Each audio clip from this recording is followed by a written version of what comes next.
Você já deve ter visto algum vídeo do Rick Chester, aqui no meu canal tem vários. Mas de onde ele veio? Como ficou conhecido? Foi sorte? O nome dele é Rick Chester mesmo? São muitas perguntas que serão respondidas nesse vídeo, onde eu vou contar de forma resumida a história do Rick Chester, para você entender melhor como ele chegou até aqui.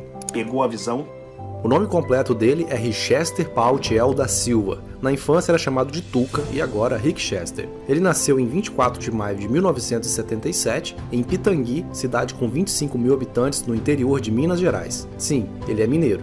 É o terceiro dos 5 filhos que seus pais tiveram, sendo 3 meninos e 2 meninas. Sempre foram muito pobres e desde que nasceu ele sempre viu o pai trabalhar e trabalhar muito para dar conta de pôr comida na mesa. O pai dele trabalhava como pedreiro, carpinteiro, operador de máquina, gestor de obra, enfim, era um cara que fazia o que precisasse para sustentar a família. Por isso se tornou o grande ídolo de Rick. É no pai que ele se inspira até hoje, é o grande herói da vida dele. Não só pelo esforço, mas também pela visão e pela sabedoria com que ele conduzia as coisas e ensinava seus filhos. Rick teve uma infância simples, a família tinha que se mudar com frequência por causa das dificuldades, mas mesmo assim ele diz que foi uma infância muito feliz. Ele e seus irmãos improvisavam seus próprios brinquedos e iam se virando como podiam. Mas Rick não precisou crescer muito para conhecer de perto o sofrimento. Com apenas 5 anos, ele e seus irmãos viram a mãe ser desenganada pelos médicos. Ela teve um derrame cerebral e ficou entre a vida e a morte. Os médicos disseram que humanamente nada mais poderia ser feito, mas que eles tivessem fé, porque só um milagre a salvaria. E o milagre aconteceu. Depois de uma cirurgia e de ficar 1 ano internada, ela se recuperou e voltou para casa. Durante esse período, Rick e seus 4 irmãos foram para a casa de uma tia no Rio de Janeiro e de uma avó em Minas Gerais, que cuidaram das crianças enquanto a mãe se recuperava. Quando eles se reuniram novamente, novas responsabilidades surgiram. Com a mãe sem poder fazer esforço, os filhos tinham que ajudar a cuidar uns dos outros enquanto o pai trabalhava. Tiveram que aprender a ter responsabilidade logo cedo. Tinham que tomar banho rápido para economizar água e luz, era um cobertor só para 2 irmãos que dormiam na mesma cama, um para cima e outro para baixo, e cada um tinha 2 pedaços de carne, nenhum a mais e nenhum a menos. Ninguém podia pegar o que era do outro nem abusar. E assim as necessidades foram fazendo com que eles se habituassem a viver sempre no limite e sempre fazer de um limão uma limonada. Aos 8 anos, Rick decidiu que precisava fazer alguma coisa para ajudar em casa, e talvez de tanto ouvir o pai falar da tal lei da semeadura, ele decidiu fazer uma horta no quintal da casa onde eles moravam.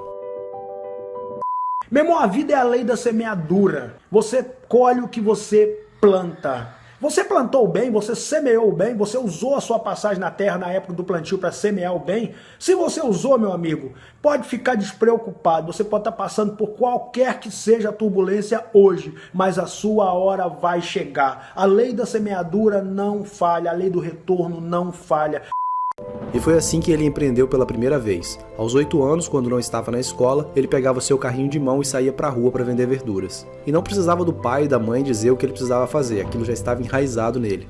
Ele plantava, cultivava, colhia, vendia e levava o dinheiro para ajudar em casa. Quando não tinha verduras para vender, vendia picolé e aos poucos a molecada do bairro começou a ver o Tuca como um exemplo e de repente eles também começaram a vender alguma coisa para ajudar suas famílias. Aos 12 anos, Rick começou a trabalhar com o pai como servente de pedreiro e logo aprendeu a ser pedreiro. Aos 17 anos, ele conheceu as quadrilhas de festa junina. Isso entrou na vida dele por acaso, quando ele jogava basquete em uma quadra em Belo Horizonte. Ele escrevia rimas nos intervalos dos jogos e todo mundo gostava. Uma mulher que era presidente de uma quadrilha junina viu aquilo e pediu que ele fizesse uma música para ela. Ele fez, ela gostou e chamou ele para ser locutor da quadrilha. Ele foi e gostou muito, liderava com certa facilidade. Porém, ele se envolveu demais e por muito tempo com isso, perdeu muitas outras oportunidades e até se afastou da família. Deixava tudo de lado para se dedicar aos ensaios das quadrilhas. Através das festas juninas e por causa da facilidade que ele tinha de se expressar publicamente, ele acabou se envolvendo com política, mas depois de um tempo percebeu que aquilo não era para ele. Nessa época ele também foi camelô em Belo Horizonte, vendia bijuterias, correntes, pulseiras, brincos, camisetas, vendia muito bem, se comunicava bem, mas a política e as quadrilhas juninas tiravam o foco dele o tempo todo. Foi também nessa época que ele conheceu a sua primeira esposa, com quem tem uma filha. Com o ensino médio completo, Rick chegou a passar em um concurso em uma empresa de limpeza e trabalhou nela por 2 anos. Continuava envolvido com política e festas juninas, se separou da primeira esposa, se casou novamente depois e voltou a se separar. Foi aí que ele percebeu que não dava mais. As festas juninas e a política estavam acabando com a vida dele. Era como um vício. Perdeu muitos anos e 2 casamentos com isso. Decidiu então largar tudo, voltar para perto da família e recomeçar do zero. Em 2017 ele decidiu ir para o Rio de Janeiro, ainda sem nenhum plano do que ia fazer por lá e com apenas R$200 no bolso. Ia ficar hospedado na casa de uma amiga. Depois de 3 meses no Rio, sem conseguir trabalho, ele, essa amiga e uma outra amiga tiveram a iniciativa de vender água na praia de Copacabana. Compraram caixa de isopor, gelo, água e foram. Não venderam quase nada e as meninas desanimaram da ideia. 2 dias depois, Rick, inconformado com o fracasso, voltou para a praia para tentar de novo e dessa vez vendeu toda a mercadoria em 2 horas. Comprou mais e novamente vendeu tudo. Pronto, ele tinha achado um caminho. Viu que esse negócio poderia dar certo. A areia era quente, o sol era forte, mas um dinheiro no bolso e a sensação de estar faturando era muito boa. Como ele era apaixonado pela escola de samba Mangueira, ele sempre usava uma camisa dela e a caixa de isopor também tinha as cores da escola. Ele usava isso como um diferencial para se destacar dos outros vendedores e fidelizar os clientes. Alguns até pediam para ele os levar para conhecer pontos da cidade e davam gorjetas de até R$200. Ele também dava aos clientes o seu número de WhatsApp e eles faziam pedidos para ele pelo aplicativo, ali mesmo na praia. Com tudo isso, ele se destacava e vendia bem mais que os outros vendedores. Aos poucos, ele se tornou o cara das vendas nas areias de Copacabana. Conseguiu finalmente alugar uma casa pequena para ele morar e pôde sair da casa da amiga. Vendo seu desempenho, o fornecedor disse que ele era muito inteligente e que precisava ler os livros Geração de Valor. Rick, que já gostava de ler desde pequeno, foi na livraria e comprou os livros. Foi aí que tudo começou a ficar mais claro. Ele descobriu que o que ele fazia tinha um nome: empreender. Devorou os livros e quando chegava na praia ele não se continha. Falava sobre o que tinha aprendido com os outros vendedores, com os clientes, dava dicas para os outros vendedores de como eles deviam administrar o negócio deles. Até que um dia, mais precisamente no dia 27 de março de 2018, vendo as pessoas reclamarem da crise, ele disse que a crise não estava no país, estava nas pessoas que não estavam dispostas a fazer o que era preciso.